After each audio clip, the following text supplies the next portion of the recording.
सभापति जी, इसके साथ एक और प्रश्न खड़ा हुआ है, विकास वर्सेस विनाश का। उत्तराखंड में विकास के नाम पर जो होड़ लगी है, प्रकृति से छेड़छाड़ करने की, पर्यावरण को प्रदूषित करने की, नदियों पर बांध बनाने की, ये उसका नतीजा है। हम किसके लिए विकास कर रहे हैं? हम अरबों खरबों रुपया खर्च करके विकास करते जाते हैं। प्रकृति एक दिन क्रोधित होती है और ऐसी विनाश लीला करती है कि सब कुछ तबाह कर जाती है। कब आंखें खुलेंगी हमारी? क्या इस त्रासदी के बाद भी नहीं? क्या इस आपदा के बाद भी नहीं? वहां एक धारी देवी का मंदिर है, उत्तराखंड की रक्षक कहा जाता है उनको। उत्तराखंड की रक्षक देवी धारी देवी, उन धारी देवी के ऊपर भी एक विद्युत परियोजना चल रही है, जिसमें धारी देवी को जलमग्न करने की योजना थी। हमारी पार्टी की नेत्री उमा भारती एड़ी चोटी का जोर लगा रही थी उस धारी देवी को बचाने के लिए। एक एक के घर जाती थी। आडवाणी जी के नेतृत्व में प्रतिनिधिमंडल लेकर के, मुझे साथ लेकर के प्रधानमंत्री जी के पास गई थी। पर्यावरण मंत्री से सैकड़ों बार मिली थी। हमें प्रधानमंत्री जी ने आश्वस्त किया, हमें पर्यावरण मंत्री ने आश्वस्त किया, किसी भी कीमत पे धारी देवी वहां से हटाई नहीं जाएंगी। धारी देवी की मूर्ति अलग है, मगर धारी देवी वो शिला है जिस शिला को बचाने के लिए हम कह रहे थे।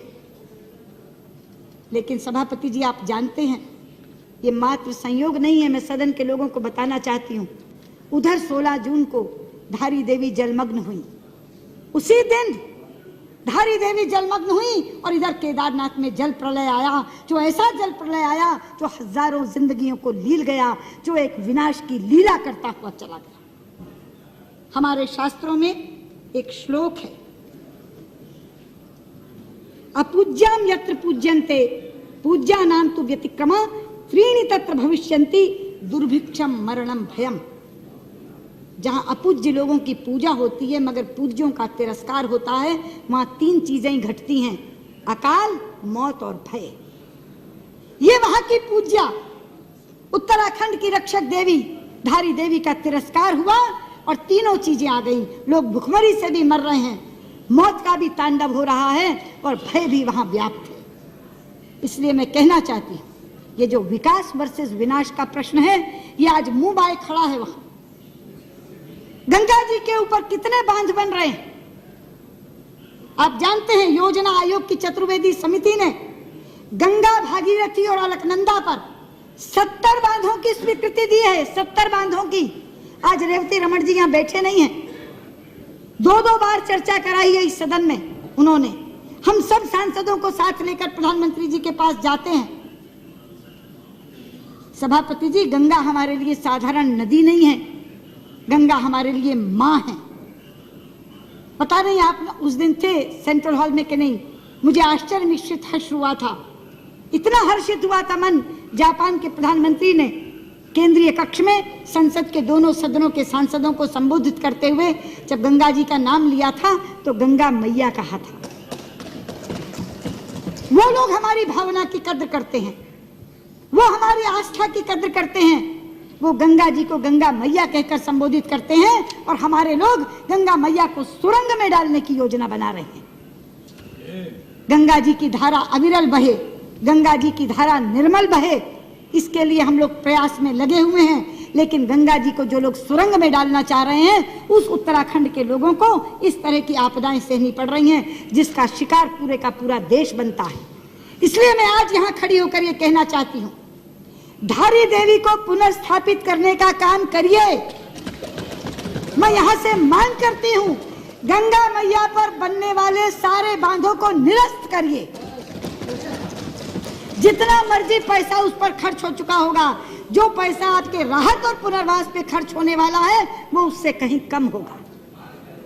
जितना मर्जी पैसा खर्च हो गया हो, मत दिखाइए हमें वो एस्टिमेट्स, मत बताइए कि इतना पैसा खर्च हो गया। अमूल्य जिंदगियां जा रही हैं, खत्म हो रही हैं। पूरे का पूरा उत्तराखंड आज विप्लव की कगार पर खड़ा है।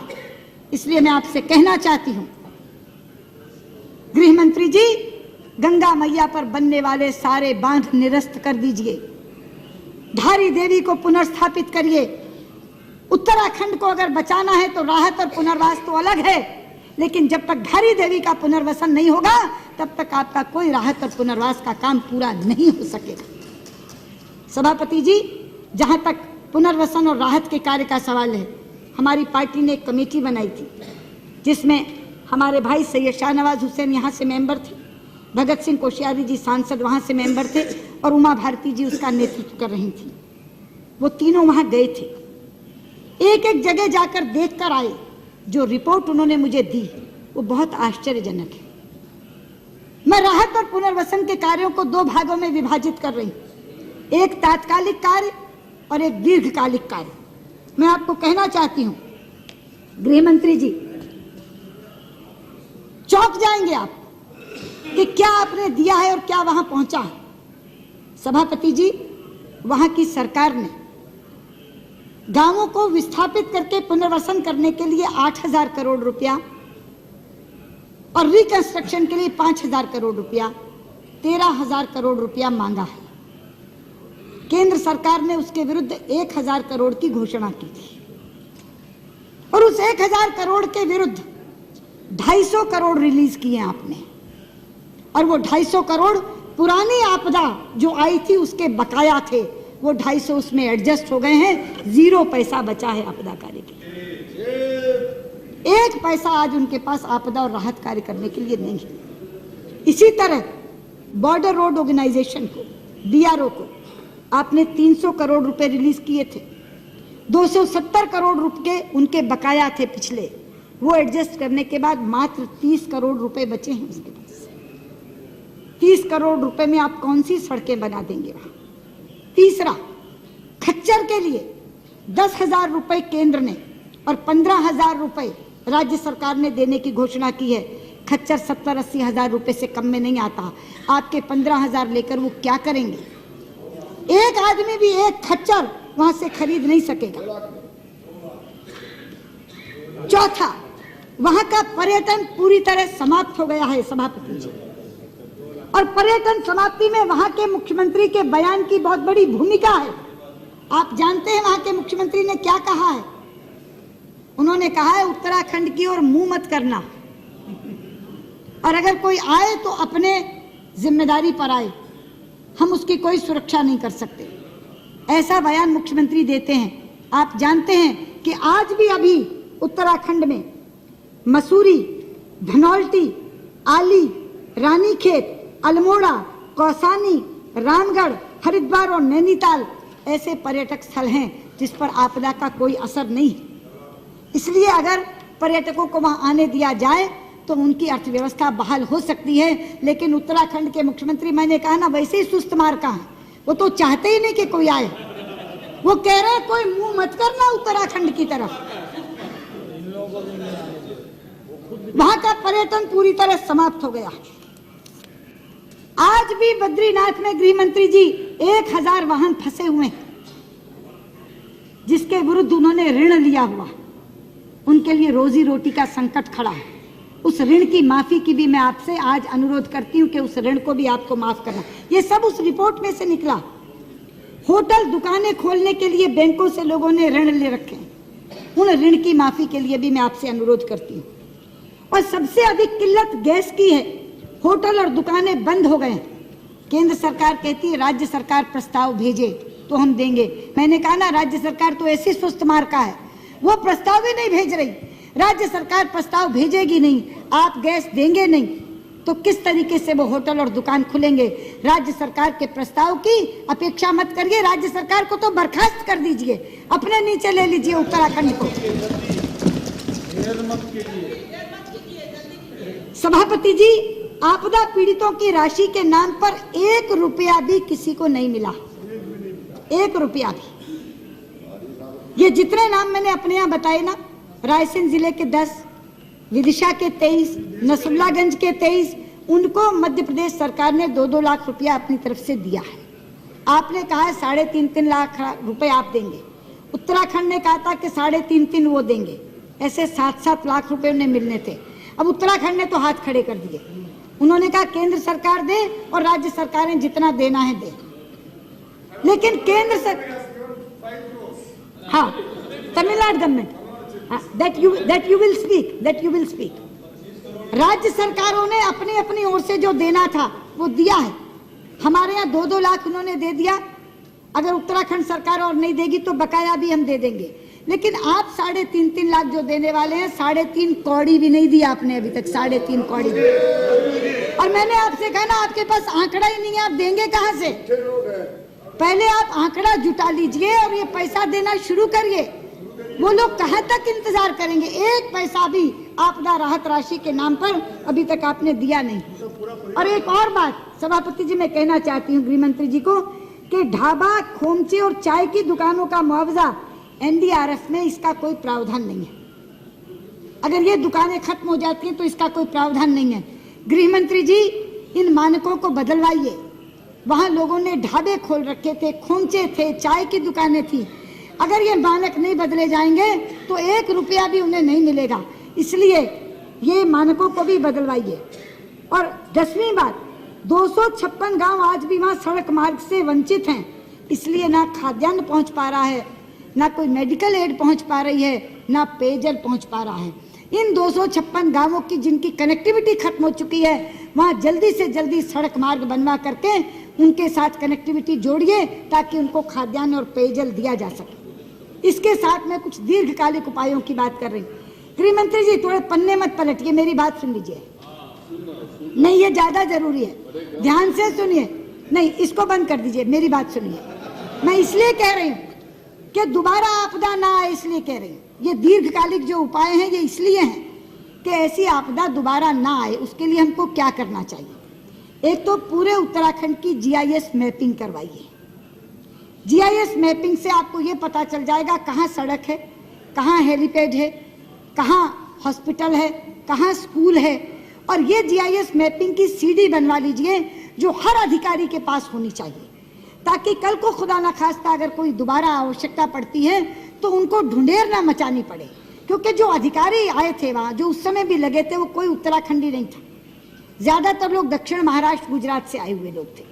अब उन लोगों को पता भी नहीं था, वो 3-3 महीने पहले लगे थे वहाँ, उन्हें जगह की भी मालूम नहीं थी। अगर सीडी होगी उनके पास जीआईएस मैपिंग की, तो केवल उसी से वो ये अंदाज लगा लेंगे कि कहाँ स्कूल, कहाँ सड़क, कहाँ हेलीपैड। तो एक तो जीआईएस मैपिंग करवाइए। दूसरा, जब यात्रा शुरू हो तो हर यात्री का रजिस्ट्रेशन अनिवार्य रूप से करवाइए और उसको एक माइक्रोचिप दीजिए, ताकि उसकी लोकेशन का पता लग सके। अगर आपको ढूंढना हो तो माइक्रोचिप से ये पता लग जाए कि उसकी लोकेशन क्या है। तीसरा, आप वहां के सभी गांवों में पक्के हेलीपैड बनवा दीजिए। पता नहीं आपदा कहाँ आती है, कहाँ से जाना पड़ता है। ये जो उसी के उसी समय वो लोग हेलीपैड बनाते हैं, ये जो हेलीपैड कच्चा बना था उससे ही एक पहला हेलीकॉप्टर गिरा था। ये जो क्रैश हुआ जिसमें 20 लोग मरे, उससे पहले भी एक हेलीकॉप्टर गिरा था, क्योंकि हेलीपैड कच्चा था। तो सभी गांवों में पक्के हेलीपैड बनवा दीजिए। और एक हर जिलाधिकारी के पास वहां सैटेलाइट फोन्स होने चाहिए। आपने इसमें लिखा सैटेलाइट फोन्स दिए, कब दिए? आपदा के बाद आपने सिंगापुर और हांगकांग से मंगवाए। मैं यही आपसे कह रही हूँ कि यात्रा की कोई पूर्व तैयारी नहीं थी। क्या सैटेलाइट फोन्स इस तरह की यात्रा में उत्तराखंड में नहीं होने चाहिए थे? आपने ऑर्डर दिया, मंगवाए, मंगवाने के बाद दिए।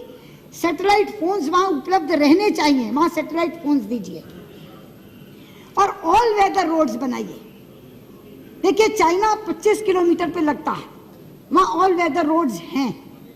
अब ऐसी तकनीक तो है नहीं जो चाइना को मिल सकती और हमें नहीं मिल सकती। आखिरकार अगर इतनी बड़ी आपदा का हम लोगों ने सामना किया है, इतनी बड़ी आपदा का, उसमें सबसे बड़ी चीज थी नॉन कनेक्टिविटी। हम जा नहीं पा रहे, केवल एयर ड्रॉपिंग कर पा रहे हैं, और वो भी क्योंकि मौसम खराब है तो हेलीकॉप्टर जा नहीं पा रहा। ऑल वेदर रोड्स अगर चाइना ने बनाई है तो वही तकनीक जापान से लीजिए, चाइना से लीजिए, लेकिन वो टेक्नोलॉजी लेकर के ऑल वेदर रोड्स बनाइए। इसलिए अगर ऑल वेदर रोड्स बनी होंगी, हेलीपैड सब गांवों में होंगे, जिलाधिकारियों के पास सैटेलाइट फोन्स होंगे, उनके पास जीआईएस मैपिंग होगी और यात्रियों के पास माइक्रोचिप होगी, तो कभी भी अगर इस तरह की चीज सामने आ जाए तो उसका हम कहीं ज्यादा दुरुस्तगी के साथ सामना कर सकते हैं। इसलिए ये जो मैंने दीर्घगामी उपाय आपको कहे हैं, ये सारे उपाय आप नोट कर लीजिए और ये उपाय करिए। लेकिन मैं आपसे फिर कह रही हूँ, कि आपकी सरकार ने ना तो यात्रा की पूर्व तैयारी की, ना यात्रियों को अलर्ट किया, ना यात्रा के दौरान संवेदनशीलता दिखाई। आपको मालूम है राज्य सरकार ने कहा था कि 2-2 हजार रुपए हम हर यात्री को देंगे। राजस्थान की एक महिला का इंटरव्यू मैंने देखा, उसने कहा कि अधिकारी यहाँ बेचे हैं 2000 की जगह 200 रुपए और 500 रुपए दे करके उसके ऊपर हम लोगों से साइन करवा रहे हैं 2000 के। ये जो मैंने कहा था कि राज्य सरकार की अकर्मण्यता और लुटेरों की संवेदनहीनता की पराकाष्ठा थी, वो इन्हीं चीजों के कारण कहा था कि अगर शवों की उंगलियां काट के अंगूठियां निकाली जाएंगी, अगर मृतक देहों से गहने उतारे जाएंगे, शवों को अधजला छोड़ा जाएगा, तो जिन पराकाष्ठाओं की बात की है मैंने, उन पराकाष्ठाओं को अपने तथ्यों से पुष्ट करने का काम भी किया है मैंने, और सुझाव देने का काम भी किया है। मैं चाहूंगी कि इस चर्चा को अगर सार्थक आपने बनाना है तो इन तमाम चीजों को दर्ज करिए और इसकी पुनरावृत्ति ना हो। लेकिन जो बात मैंने कही है कि गंगा जी के ऊपर बनने वाले सारे बांध निरस्त करिए, धारी देवी को पुनर्स्थापित करिए, और मैं धारी देवी के सामने प्रार्थना करते हुए कि मैया ऐसी आपदा कभी उत्तराखंड में क्या पूरे देश में कहीं किसी को ना झेलनी पड़े, ये निवेदन करते हुए मैं अपनी बात समाप्त करती हूँ। आप धारी देवी को पुनर्स्थापित कर दीजिए।